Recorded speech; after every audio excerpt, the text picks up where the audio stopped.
the Boy Diviner, and today I have a new deck to show you guys. So it's not a new deck, not that it's just been released or anything, but it's a deck that I recently just added to my collection. Recently meaning yesterday actually.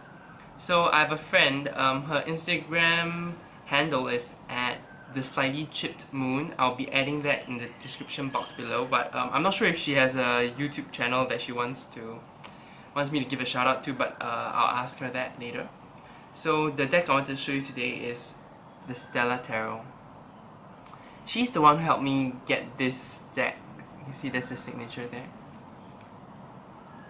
So the story of this is basically she was thinking of ordering it, but because shipping to Singapore is always pretty expensive, she was looking for someone to share the shipping price with, and you know, because I'm a deck hoarder, and despite not knowing much about this deck apart from a video by Katie Flowers and another silent video walkthrough, I'm not sure who did that, I thought the deck was alright, it was cute, it's just it confused me.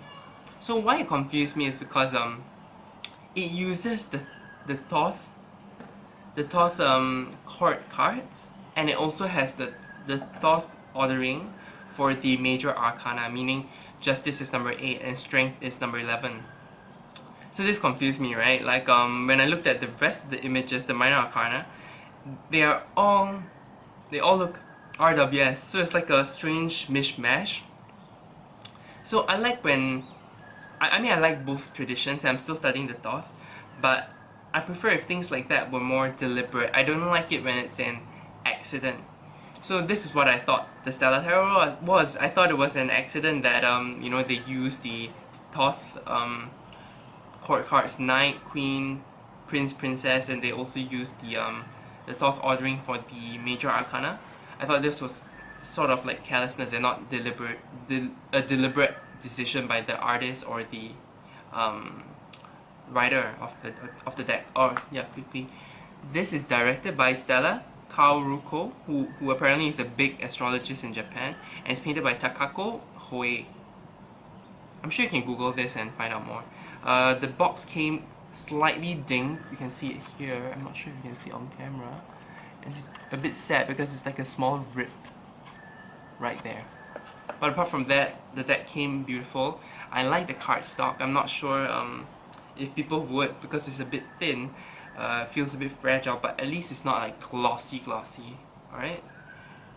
Okay, so I looked through the cards yesterday. I was cleansing them card by card as I always do, and I sort of fell in love with this deck. I wouldn't say it's a soul deck, but I fell in love with it because I find that it was deliberate. I feel like you know, Bannabelle Wen has a Spirit Keeper's Tarot, and she tried to amalgamate both traditions into one deck, and I feel like this deck kind of does that, and I didn't expect that. And plus the deck, I don't think they deliberately wanted to put it together. They just took inspiration from both traditions and it came out with this. Alright, so quickly, not quickly, but I'm going to just talk about those that I feel like are more worthy to talk about. But the Fool, beautiful. I even like the borders. I just don't like the little branding here. I don't know if my camera's not focusing, but that's basically like Justice Stella Tarot, Takako Hoei. So it's basically the artist and the writer. The Magician. Love this card. So quite traditionally RWS, it has the infinity sign above him, things like that. High Priestess. I love this card. She's holding the moon like a yo-yo. The Empress. I also love this card. The Empress always is like green to me, like, oh, abundance. I love that this is all pink. And like, you know, the pink flowers are growing behind her, so you still don't lose that kind of abundance, that kind of fertility. The Emperor. I also like that some of the cards, actually most of the cards, have this curtain backing, so it's like performers in a play. The Hierophant, with the same hand symbol. The Lovers.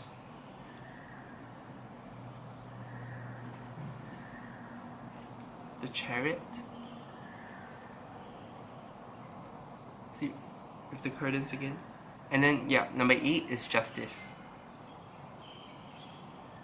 With the traditional sword and scales. The Hermit. I like this Hermit because everything is dark except for his lantern here. He also has a little like creature at the side, really cute. And then Fortune.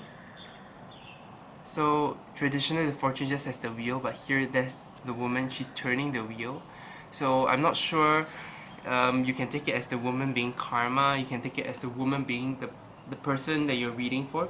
You are in sort of still in control of the wheel, you can only turn it one way or the other, but you do still have the influence over that.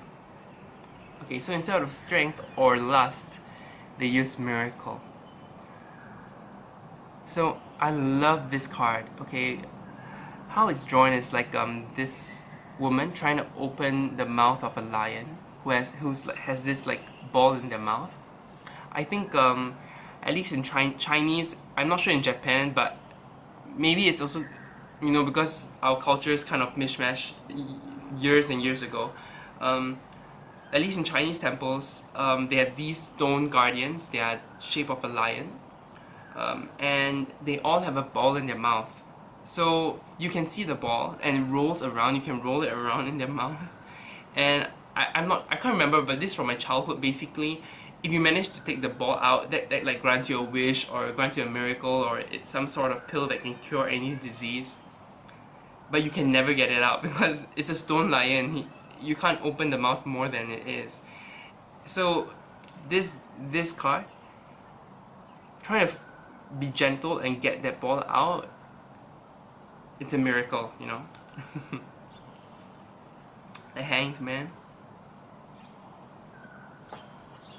Death.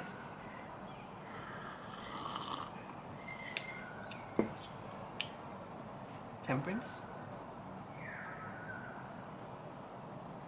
The Devil. I like this devil. Like, there are no people around, but you can tell that on his horn here. I don't know how to make it focus better. Anyway, you can see that there's that yo-yo moon that we saw in the High Priestess, the tower. So instead of like a traditional finger or something, it's an eye, the star. So instead of on land and between land and sea, this is as above so below. So maybe making a hoax into reality, similar to the magician. Yeah, it's interesting. I really like this deck, the moon. And I don't usually like anthropomorphic animals, but this one really works. The sun. No creepy baby is always a plus for me. Judgment. So here you don't see like dead people waking up. The universe.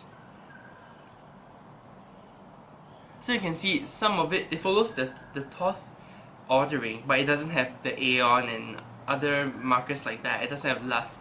So it confused me at first, but I realized that I think it's deliberate how they really try to combine things. Alright, let's go to the court cards. So how it's ordered is they go through the court cards first before going to the ace.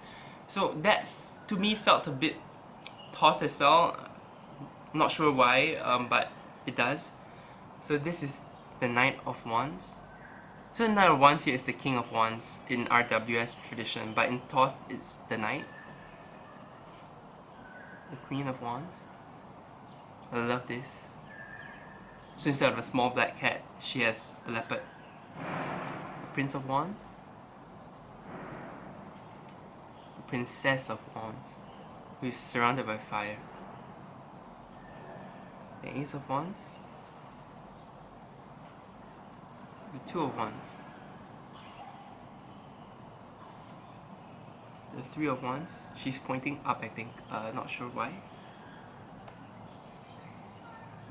So because I'm not too familiar with the Thoth, I think some of the influences are lost on me, and I feel like I should be studying harder on that.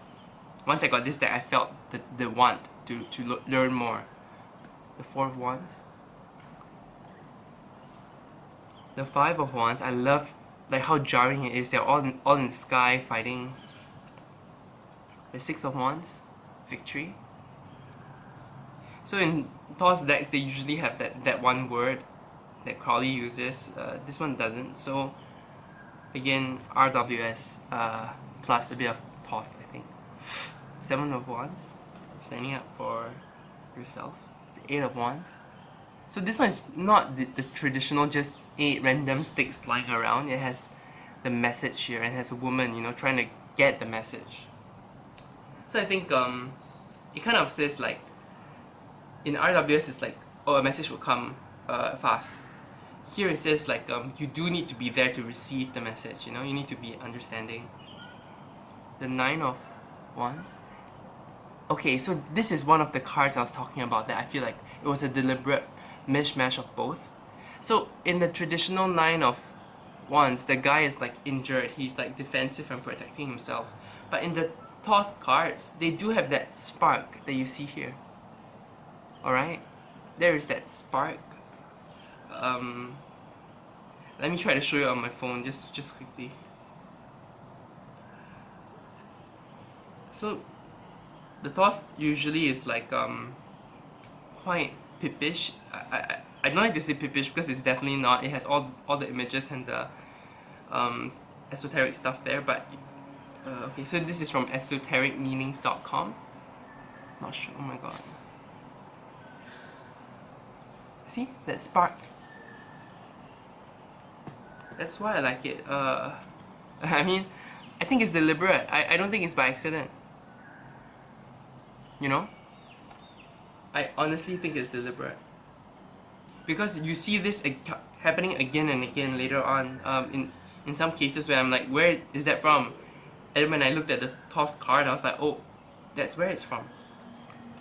Ten of Wands. Okay, so to the Cups. The Knight of Cups, who is sitting on a chair like a traditional king. So you can see the differences. The Queen of Cups. The Prince of Cups, who is now the one, with the animal steed. The Princess of Cups. I love the butterflies, so beautiful. The Ace of Cups. See, I'm like a bit confused that there is a pentacle in there. The Two of Cups, very Rider-Waite. The Three of Cups. Beautiful. I love the colors in this deck. And I like the border, so the Four of Cups. Okay, see, this is another one. The Five of Cups. It's by a guy in a moon phase, and they don't even have any cups standing up any longer. It's all just spilt. And the other thing is how he pours that last cup that had water out. He's like, fuck this, I'm just gonna let it go. Okay, I'm gonna just fuck it all. And I think that kind of energy does come a bit from the Five of Cups in the Thoth tradition. So in RWS, there's the focusing on the 3 that has spilt, but there's still 2 that's up. So if you take a look at the Thoth card from, again, Esoteric Meanings, which is such a great site. The lotuses are withering, they are all withering. There is no kind of like, oh, you still have something here, it's not a good place to be in. I think the one word that describes this is like yeah, man, all 5 cups, you can tell, all 5 cups, they look empty. At least from those you can tell. So I think this is where they're pulling it in. The Five of Cups is disappointment. So in a way, pouring it out yourself, is it some sort of like you're so disappointed you can't be bothered any longer, like, you know, you're grieving, you don't want to continue this, you don't want to. Basically, sometimes when I look at the Five of Cups in the RWS tradition, sorry for rambling about this card for so long, it's not only about appreciating what you already have, but taking time to actually grieve, and I think this is more of that. Taking time to actually grieve, you know, recognizing that you might be harming yourself, you know, when he pours the cup out, recognizing that, knowing that you're maybe doing that and thinking about stopping, you know. Six of Cups. This is another one I thought that might be connected to the Thoth tradition, just because the RWS is a person giving someone else a flower, a young girl, right? But I couldn't really see much of a correlation. So if anyone knows the Thoth card better, let me know. I feel like some of these cards also have that color scheme that is similar to the Thoth sometimes. The Seven of Cups. Love this. Very traditional, but yeah. I love the it feels quirky to me. This deck is quirky. I like how they drew the people. Eight of Cups. So I love the change. Sorry, I keep saying I love, but I love the change in POV here, the point of view. Instead of the person walking away, this person is walking towards us, leaving his house, like leaving his presumed house. Yeah. So I wanted to say this is a bit different from what I thought in the RWS. Even though the house is here, we don't know if that's the destination he has, and he's built this thing and he's leaving the destination. I want to say that this could be building something, realizing it doesn't work, and coming home. You're always welcome home. You're always welcome to stop what you're doing and come back. You don't have to keep venturing forwards. So I felt like this is a bit different from what I usually intuitively get from the RWS. The Nine of Cups.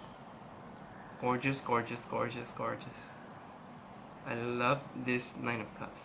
Because Nine of Cups usually has that man in RWS where the cups are behind him, he's sitting smugly in the center, like, oh, look at me, I have so many things to be happy about, I am so rich. But this one, she's displaying the cups, you know? She's displaying them, she's like, here, this is what I have, feel free to have a look. Then she's holding two of them and they hold the rainbow. Yeah, I just feel like it's more accessible, this person. It's not as much smugness as compared to like recognizing what she has and is willing to share with people who are curious to know. The Ten of Cups.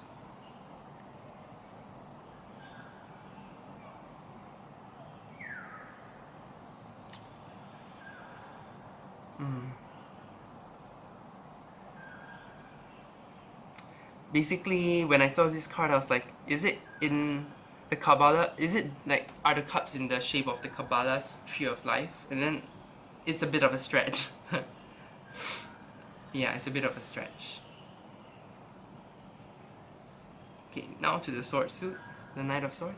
Now back on his steed. You know, as compared to the cups where it was sort of a king knight. Or did it say king? I'm gonna take a closer look, just in case I missed that out. No, it says this knight. Okay, the Queen of Swords. Very nice. The Prince of Swords. I don't know what strings he's holding on. Makes me think about like connections with people. That's why he has, and that's why he always kind of threatens to lose when he waves his sword around. The Princess of Swords. Capable, learning. Ace of Swords. I love the blue, is beautiful. The Two of Swords, traditionally RWS. Three of Swords, also quite traditional. The Four of Swords. This is another one that confused me. Like, yeah, usually it's about rest. And here I don't really see them resting, I see them like playing a game. I mean, they have stopped fighting, definitely. They definitely stopped fighting. But, sorry about that. But they're not resting, they're still engaging with each other, they're playing a game. At the same time, they're wearing complementary colors, so there's some sort of peace that has been reached. So, looking at this is one of those that made me think about maybe I should look at the Thoth card just in case, you know, to know more. And you can tell that the Thoth card has a similar, like they took the same color scheme from the Thoth card, you know. And I think the word in the Thoth card here, it's truce. So maybe it's less of a rest in the RWS tradition. This one has taken on more of a truce, where they wear complementary colors, they are playing a game, they understand that there is time to stop fighting, you know? Even though you might not be happy with the current situation, there is a time to stop fighting and to recognize what you have. The Five of Swords. Kind of random how they changed it to, he changed it to a cat. So I also thought about that, and something that I want to look into more. The Six of Swords. Okay. Take a look at this. This is the Six of Swords. So this is the RWS. He has 6 swords behind him. He's going somewhere new. Okay, there's no one with him. It's just himself. And if you know the Thoth cards well enough, you will notice that this Six of Swords here, I mean, I don't know if it's for me I feel like it's deliberate. It's the same shape. You know? I mean, it's not a stretch to think, oh, Six of Swords, let's draw it around. But it's deliberately not the RWS 6 standing up. It's the Thoth Six of Swords. Yeah, I think it's food for thought. The Seven of Swords. This is something that is totally different from the RWS, where it's a man, you know, trying to steal something, being sneaky, being finding a new way out of things, taking what you deserve.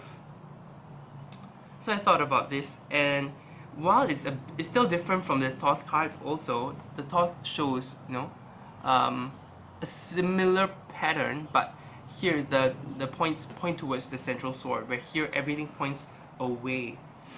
But I feel like this card kind of pulls in the Thoth meaning, futility.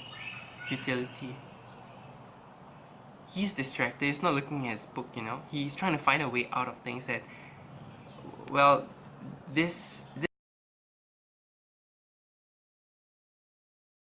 okay, I don't know how much was lost there. My camera just suddenly stopped working and I'm not sure why. In any case, we were talking about the Seven of Swords. I'll cut this if I already spoke about it, but basically I feel like this gives more of a sense of futility as compared to the RWS, where they're carrying something away or hiding something or trying to steal something. So it's different. This is in line with Thoth. The Eight of Swords. This again is similar to the RWS. The Nine of Swords. This is a gorgeous card. Not only a nightmare, but there's an eye. There's so many things around. I think this really gives food for thought. Ten of Swords. She is not being stabbed yet, but she is in the worst situation ever. You know, because sometimes impending doom is worse than the actual doom itself. And I like that. The Knight of Discs. Yeah, just again my thought. Like sometimes the dread of something happening is worse than the thing happening. You know, just go face it and just let it be. And once that's over, at least it's a relief. There's no uncertainty about the outcome. The Queen of Discs. I love that she's holding a globe. So you see, the Knight of Discs is also on the steed. Okay, the Prince of Discs. Princess of Discs, the Ace of Discs. I love that plump little hand. The Two of Discs. So this is different from the RWS. The RWS, the guy is juggling. In a way, this guy is reaching out, and you can see that this has an Ouroboros around the discs, and it's exactly what is in the Thoth card, you know, the snake wrapped around the discs. This is again another reason why I feel like this is a great deck if you study both traditions and you want to use a deck that has both. Three of Discs, Four of Discs, Five of Discs. Chasing it instead of trying to seek salvation. Different. Six of Discs. The guy is standing on something higher. Seven of Discs. This is another one that confused me because it's not the standard Rider-Waite Smith. This one, it's a spider web. She's stuck. There's the spider there. So I think the Seven of Discs in the RWS is a person looking at what they have made and trying to think about what they have when a thing's coming to fruition. Whereas in the Thoth card is failure. The word is failure. Let me show you. See? Failure. So I feel like this again is another card that is more in line with the Thoth than with the RWS. Eight of Discs. I like how organic these discs are instead of, you know, the RWS one. The Nine of Discs. I love this card. She's catching the star. She's looking out for more. You know? But I do miss her bird of prey. You know? Maybe she's looking for her bird of prey because there's a cage right here.